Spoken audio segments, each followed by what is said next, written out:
There's a moment in this recipe I want you to watch for. You put flour, sugar, yeast, and warm water in a plastic bag. You seal it.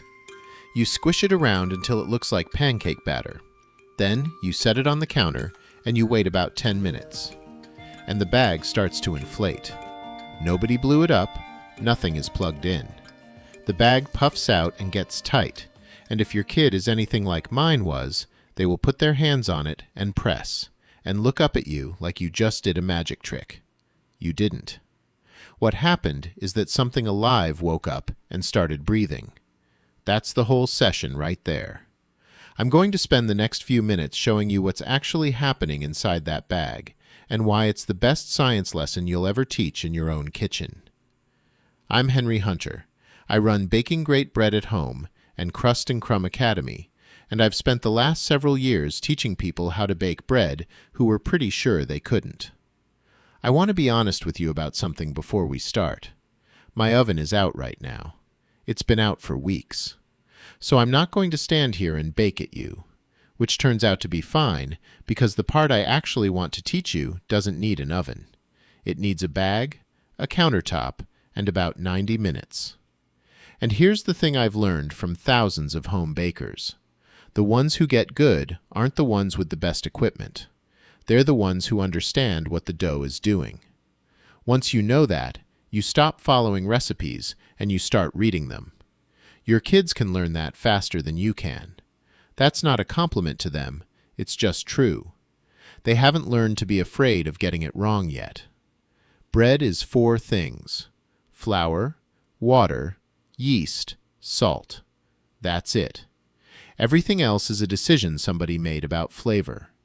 4 ingredients is a gift when you're teaching a kid because you can actually explain all 4. Try that with a casserole. Let's take them one at a time.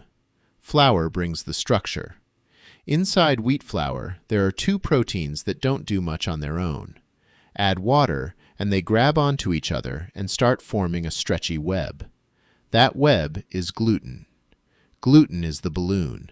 It's what traps gas and holds a shape. Here's what makes this teachable. Your kid can feel gluten form. In the bag recipe, the dough starts out as a sticky mess that clings to the plastic. After 2 or 3 minutes of squishing, it changes. It pulls away from the sides. It goes from goo to a ball. Have them stop right at that moment and say it out loud. It just changed. That's gluten. They felt a protein network form with their own hands. You will not get that in a worksheet. Water is the switch. Dry flour is inert. It'll sit in your pantry for a year and do nothing. The second water hits it, the proteins start linking up, the starches start softening, and the yeast wakes up. Everything that happens in bread happens because water showed up. Temperature matters here, and I'm going to come back to it because it's the #1 question I get. Yeast is the one that gets kids. Yeast is alive. It's a single-celled fungus. Those little granules in the packet are dormant, not dead. Add warm water and food, and they wake up. And then they do what every living thing does. They eat, and they give something off. What they eat is sugar. What they give off is carbon dioxide and a little alcohol. The alcohol bakes off. The carbon dioxide gets caught in that gluten web and pushes the dough up from the inside. That's why the bag inflates. That's why bread rises. It's the same reason you can blow up a balloon, except the yeast is doing the blowing. Tell a 7-year-old that the bread is full of tiny burps, and you will have their attention for the next hour. I'm not being cute. Use it. Salt is the brakes. Most people think salt is only about flavor. It's not. Salt slows the yeast down, and it tightens up the gluten so the dough holds its shape instead of spreading out. Leave the salt out, and you get bread that rises fast, collapses, and tastes like paper. I've done it. Once you've done it, you never do it again. Slow is where flavor comes from. Salt buys you time. So let's put those 4 things in a bag. This is Kids Can Bake, bread in a bag. It's free on my recipe pantry, the link's in the giveaway, and it makes one small loaf, about 8 slices. 90 minutes start to finish, and about 15 of those minutes are hands-on. Every kid gets their own bag. One adult can run this with 8 or 10 kids, as long as you're the only one touching the oven. Here's what you need. A heavy-duty gallon freezer bag, and I mean freezer bag, the thin ones split. Measuring cups. A loaf pan or a baking sheet. Oven mitts. Here's what goes in. Flour, warm water, instant yeast, sugar, salt, and a little olive oil or butter. Everything on that list is probably in your kitchen right now. Stage 1 is the part I opened with. 1 cup of flour, 3 tablespoons of sugar, 2 1/4 teaspoons of instant yeast, 1 cup of warm water. Into the bag. Push the air out, seal it, and let your kid go to town squishing it. You'll end up with something like pancake batter. That's correct. Don't fix it. Now set it on the counter and wait 10 minutes. This is the money shot of the entire recipe. Don't talk over it. Let them watch. The bag swells, the batter goes foamy, and you can see the bubbles coming up through the plastic. Ask them the question. Where is that air coming from? Let them guess. Somebody will say you put it there. Somebody will say it's magic. Then you tell them the truth, which is better than both. You just gave them a sealed, transparent fermentation chamber. Professional bakers pay real money for equipment that shows less than that freezer bag does. Stage 2. You open the bag and add the rest. 2 cups of flour, a teaspoon and a half of salt, 3 tablespoons of olive oil or melted butter. Add the flour in 2 goes, not all at once. Half, seal, squish. The rest, seal, squish again. Now watch their hands. For the first minute it feels like a sticky disaster, and they'll tell you so. Keep them going. Squeeze it, fold the bag over on itself, press it flat, fold it again. Then it turns. The dough pulls off the plastic and rounds up into a ball, and it goes from gooey to firm in a way you can feel through the bag. That's gluten. Call it out by name when it happens. Open it up and let them poke it. It should feel like a firm stress ball. Smooth outside, a little springy. Still sticky? A tablespoon of flour, seal it, squish again. Flour drinks different amounts of water depending on the day, the brand, and how you scooped it. Adjusting isn't failing. Adjusting is baking. Dump it out on a lightly floured counter and knead for 5 minutes. Push it away with the heel of your hand. Fold it back, quarter turn, repeat. This is where the play is. It's the best textured thing most kids have ever had their hands in, and 5 minutes of it is genuinely calming. I've watched kids who couldn't sit still for a story go quiet over a piece of dough. The test is the poke test. Press a finger in. If it comes back slowly and leaves a small dent, you're done. If it snaps back fast and hard, keep kneading. It's not a stopwatch thing, it's a feel thing, and a kid gets the feel of it about as fast as an adult does. Grease the pan. Bottom and all 4 sides. Pat the dough into a rectangle about as wide as your pan. Roll it up tight from one short end, like rolling a sleeping bag. Pinch the seam. Tuck the ends under. Seam side down in the pan. No loaf pan? Round it into a ball, put it on a parchment-lined sheet, and bake a rustic round instead. Same bread, different haircut. Cover it and let it rise 30 to 45 minutes until it's just peeking over the rim of the pan.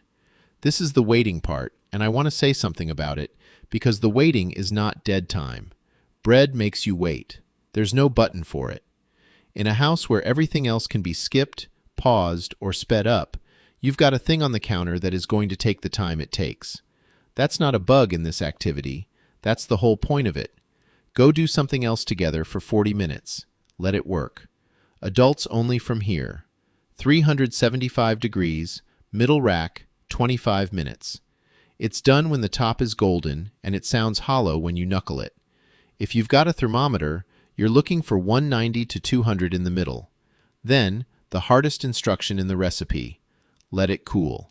5 minutes in the pan, then out onto a rack. then at least 15 more minutes before anybody cuts it. I know. Nobody wants to hear it. But bread is still finishing on the counter. Cut it hot and the inside goes gummy, and you lose the loaf you just spent 90 minutes on. Tell your kid the bread's still cooking. It's true, and it's easier to believe than be patient. Now, 3 questions I get constantly. Mary asked me to hit these specifically, and she was right to. 1. How hot should the liquid be? 2. Does my kitchen temperature matter? 3. What happens if salt touches my yeast?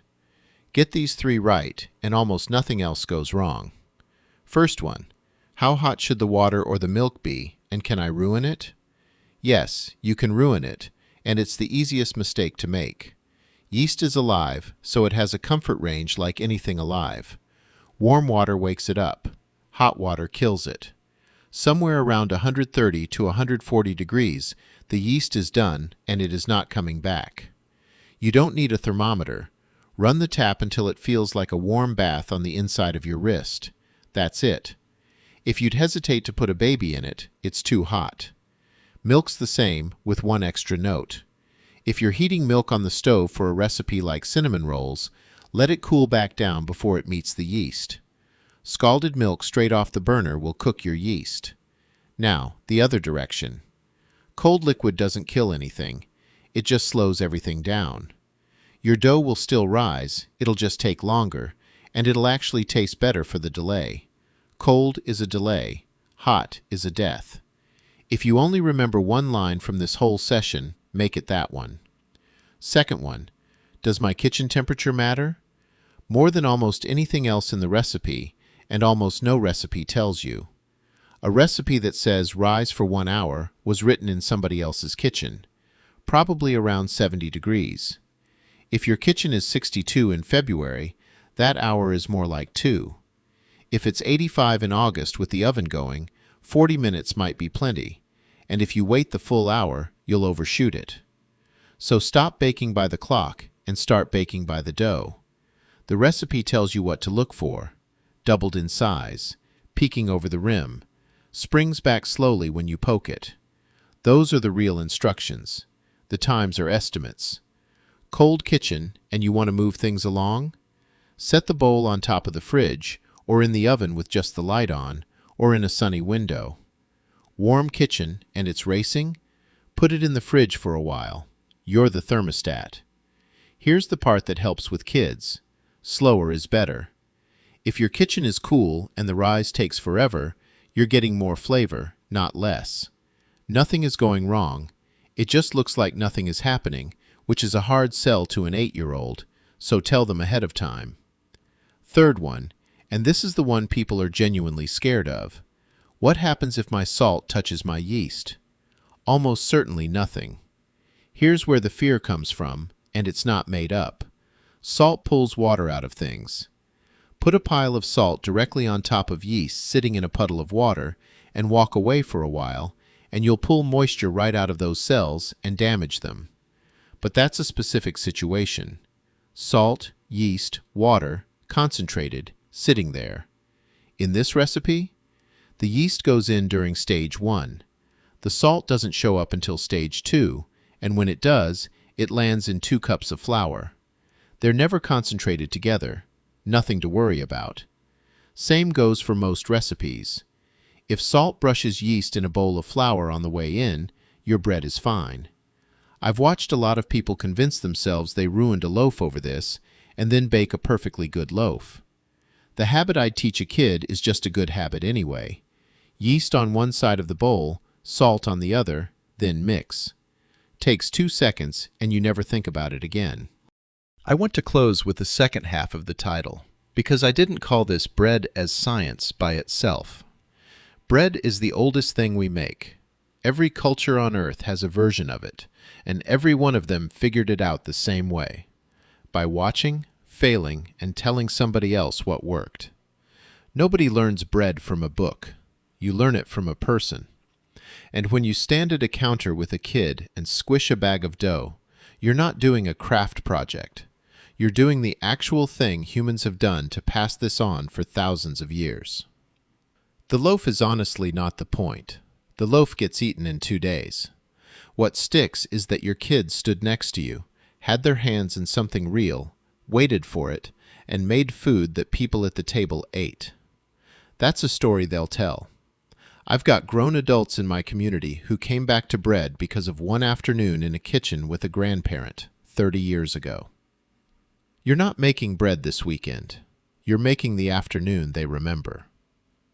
Everything I walked through today is yours. I put together a Kids Can Bake pack for unplug-and-play families.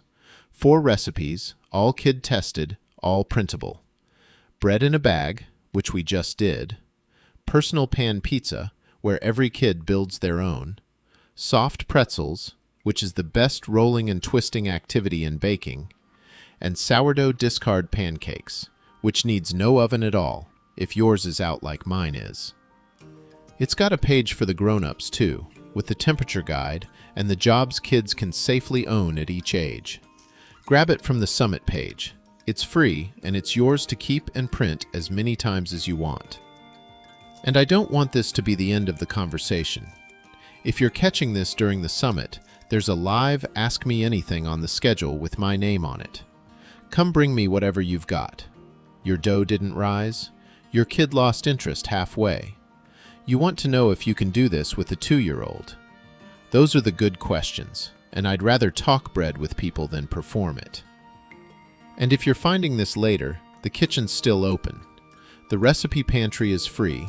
All 4 of these recipes live there, and my community bakes together every single week. Come find us. Thanks for having me. Thanks to Mary for building something families actually needed. Go squish a bag. I'll see you at the counter.